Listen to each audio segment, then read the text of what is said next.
बड़ी पुरानी कहावत है, कहते हैं समय बड़ा बलवान और काल बड़ो शिकारी। स्क्रीन पर एक आर्टिकल देखिए, इस आर्टिकल से आपको चाइना के अंदर का डर भी नजर आएगा। इस आर्टिकल में साउथ चाइना मॉर्निंग पोस्ट का ये आर्टिकल है। इस आर्टिकल में क्या कहा जा रहा है? इस आर्टिकल में कहा जा रहा है कि इंडोनेशिया से बात करते समय, इंडोनेशिया के साथ अब रिलेशन रखते समय पुरानी बातों को भूल जाना होगा। और इसके साथ जो इमेज है, ये इमेज बड़ा खतरनाक आपको दिख रहा होगा। इंडोनेशिया में नए राष्ट्रपति आए हैं और ये जो नए राष्ट्रपति हैं सुबियांतो, इनको कहा जाता है इंडोनेशिया का पीएम मोदी। क्यों? क्योंकि पीएम मोदी की तरह इनके ऊपर भी वीजा बैन लगाया है अमेरिका ने। अब राष्ट्रपति बनते ही भारत को लेकर चाइना टेंशन में क्यों आ गया है? इंडोनेशिया के ये नए राष्ट्रपति कुछ ऐसा करने वाले हैं जो चाइना को टेंशन देगा। जानेंगे क्या है मामला। तो वहीं दूसरी तरफ अचानक से टाटा ग्रुप और पाकिस्तान का चर्चा क्यों हो रहा है? जियोपॉलिटिक्स में इस वक्त बहुत कुछ चल रहा है। हमेशा की तरह CIS न्यूज नेटवर्क के इस एपिसोड में जानने को आपको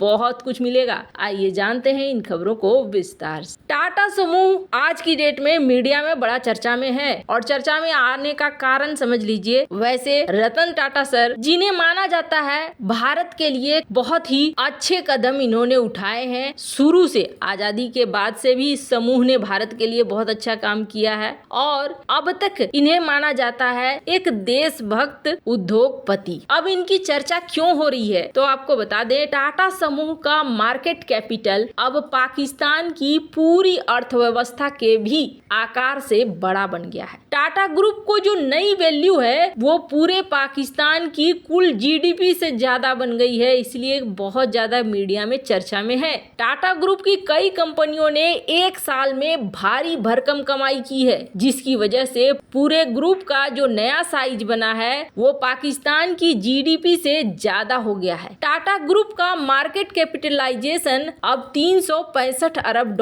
हो गया है, जबकि पाकिस्तान की GDP सिर्फ $341 अरब ही है। सिर्फ इतना ही नहीं, टाटा कंसल्टेंसी सर्विसेज का बाजार मूल्य $170 अरब है और वो अब भारत की दूसरी सबसे बड़ी कंपनी है जो पाकिस्तान की अर्थव्यवस्था की करीब आधे आकार की बन गई है। टाटा मोटर्स और ट्रेंड के रिटर्न पिछले एक साल में टाइटन, TCS और टाटा पावर में देखी गई वृद्धि की वजह से टाटा ग्रुप की कैप में भारी बढ़ोतरी हुई है। टाटा की कम से कम 8 कंपनियों की संपत्ति पिछले एक साल में दुगनी से भी ज्यादा हो गई है। इन कंपनियों TRF, Trent, Banaras hotels, Tata investment corporation, Tata motors automobile corporation of Goa, Artson engineering शामिल है। इसके अलावा टाटा कैपिटल, जिसे अगले साल तक अपना IPO लाना है, उसका बाजार मूल्य भी करीब 2.7 लाख करोड़ रुपए है। पाकिस्तान की GDP में 2012 में 6.1% की वृद्धि की गई थी और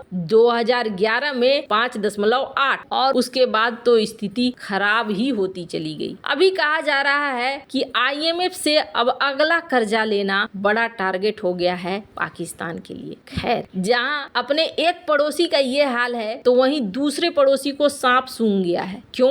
स्क्रीन पर एक मैप देख रहे हैं और मैप में देख रहे हैं इंडोनेशिया। इंडोनेशिया ये बहुत ही ज्यादा महत्वपूर्ण है। दक्षिण चीन सागर में स्थित इंडोनेशिया की समुद्री सीमा भारत से लगती है। समुद्री सीमा याद रखिएगा। अब इस इंडोनेशिया में बड़ा बदलाव हुआ है और बड़ा बदलाव होकर यहाँ पर नए राष्ट्रपति बने हैं। नए राष्ट्रपति के बनते ही टेंशन में आ गया है चाइना। ये हमने आपको साउथ चाइना मॉर्निंग पोस्ट की रिपोर्ट में दिखाया कि किस तरीके से आर्टिकल लिखे जा रहे हैं। दुनिया के सबसे बड़े मुस्लिम देश इंडोनेशिया के नए राष्ट्रपति हैं प्रबोवो सुबियांतो और सुबियांतो के सत्ता में आने का मतलब है भारत के साथ रिश्ते होंगे मजबूत। ये मोदी ने इनको बधाइयां भी दे दी और बधाइयों के बाद ये भी कहा कि हम रिश्ते आपसे बड़े अच्छे रखेंगे, बड़े रणनीतिक रिश्ते बनाएंगे। अब इन्हें क्यों कहा जाता है पीएम मोदी? तो पहली बात है कि इन पर अमेरिका ने बैन लगाया है। बैन लगाने के पीछे कुछ तो कारण होगा। स्क्रीन पर एक आर्टिकल देखिए। जैसे ही ये जीत गए ना, जीतने के बाद एक आर्टिकल आता है कि इंडोनेशिया का इलेक्शन हो गया, प्रबोवो जीत गए, इसका मतलब है कि अब लोकतंत्र में दखलबाजी होगी। उसके बाद अल जजीरा की एक रिपोर्ट देखिए, कौन है प्रबोवो सुबियांतो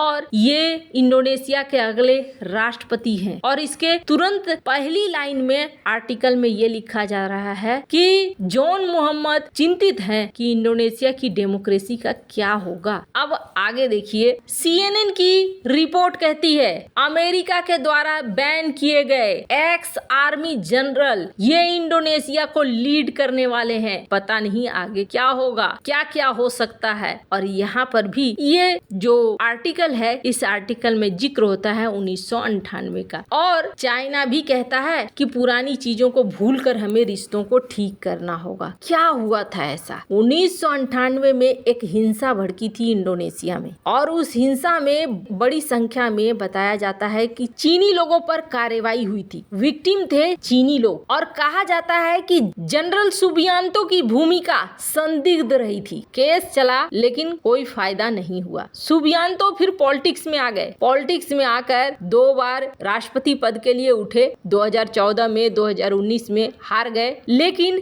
डिफेंस मिनिस्टर बन गए फिर गठबंधन सरकार की। और डिफेंस मिनिस्टर जब ये बने ना, तो इनका रुख चाइना के प्रति बड़ा खराब रहता था। ये अपनी सरकार को कहते थे देखिए इकोनॉमिक रिश्ते अलग हैं, उनको अलग रखिए, और जो विदेश नीति है और जो डिफेंस नीति है वो अलग रखिए। लेकिन गठबंधन की सरकार थी तो चीजें उतनी आसान नहीं हो जाती है, तो ये थोड़े हाथ पांव बंधे हुए थे। पर हाँ, ये भारत आए, भारत के रक्षा मंत्री से मिले, रणनीतिक सहयोग की बात की, और कहा जाता है कि इनके ही कार्यकाल में ब्रह्मोस मिसाइल को खरीदने की भी बात हुई है। अब ये बहुत अच्छे खासे वोट से जीत गए हैं, और वोट से जीतने के बाद ये राष्ट्रपति बन गए हैं। इनको बधाई संदेश भी मिल गया है। और अब कहा जा रहा है कि आने वाले समय में कौन सा रुख होगा जो सामने आने वाला है। यूरेशियन टाइम्स की एक रिपोर्ट देख सकते हैं। कहा जा रहा है कि सुबियांतो फिलीपींस के साथ, वियतनाम के साथ गठजोड़ कर सकते हैं। सुबियांतो ने एक बार कहा भी था कि हमको एक ग्रुप बनाना चाहिए, और मजेदार बात यह है कि उस ग्रुप में वो